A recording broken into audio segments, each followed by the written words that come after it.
it's very interesting to compare St. John, the mysticism of John, with the mysticism of St. Paul. They're very different because John knew Jesus and touched Jesus and lived with him and saw him through the great moments of his life. St. Paul didn't. In fact, St. Paul, as we know, began as a persecutor, as a Taliban fundamentalist, persecuting the early Jewish Christians ruthlessly. And then, like most fundamentalists, his shadow side welled up and overturned his whole worldview. On the road to Damascus, he had this personal experience of Jesus, but a very different personal experience from that of St. John. And in some ways, we can relate more to the mysticism of St. Paul than to that of St. John. I think they're both valuable for us. But with St. Paul, we can say, well, I didn't know Jesus of Nazareth, but I do know him. But I know him in a different way. And St. Paul's mysticism is based upon the authority of this experience of Christ in you, the indwelling Christ. And he says on one occasion, you know, I'm as much of an apostle as any of these other guys who knew Jesus and walked with him and shared a number of years with him.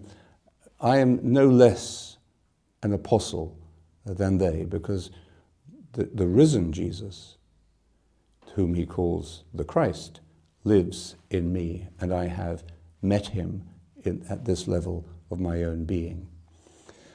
So Paul is a quirky guy sometimes, and he has his moods, and he has his anger, and he gets impatient, all of which I think shows us that in Christian mysticism we're not meant to be perfect. And in fact, in Christian mysticism, the closer we come to the goal of our spiritual journey, the more aware we become of our imperfections. But the more we see sin, which is that catch-all phrase describing our human frailty, our human egoism, our human selfishness, and so on, the more we see that sin is part of the game. Sin is part of the picture. And this is really the place where mysticism and morality in St. Paul converge. St. Paul was entirely into the law, into regulations, keeping the rules, doing what you've got to do, and then you feel good about yourself. And he saw through that. It all crumbled, it all disappeared.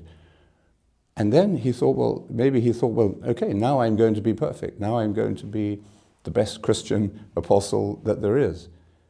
And then he discovered that wasn't true.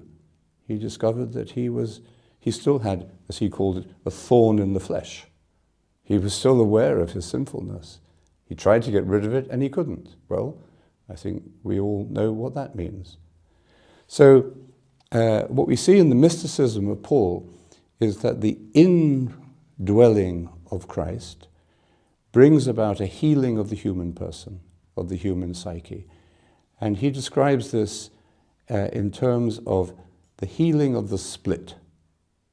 He says at one point, what I want to do, I do not do. And what I don't want to do, that is what I end up doing. Well, that cry of human frailty is not a despair. It is actually a celebration of the work of grace. St. Paul's mysticism is very centered in the healing of the human person through the experience of the grace that comes from within.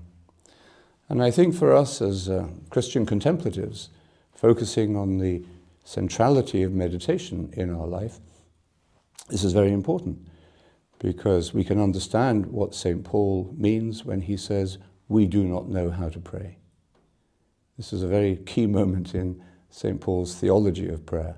We do not know how to pray, but the Spirit prays within us deeper than words. So again, we see here the tremendous energy that comes into Christian mysticism and Christian service through the understanding of grace, pouring itself into our hearts.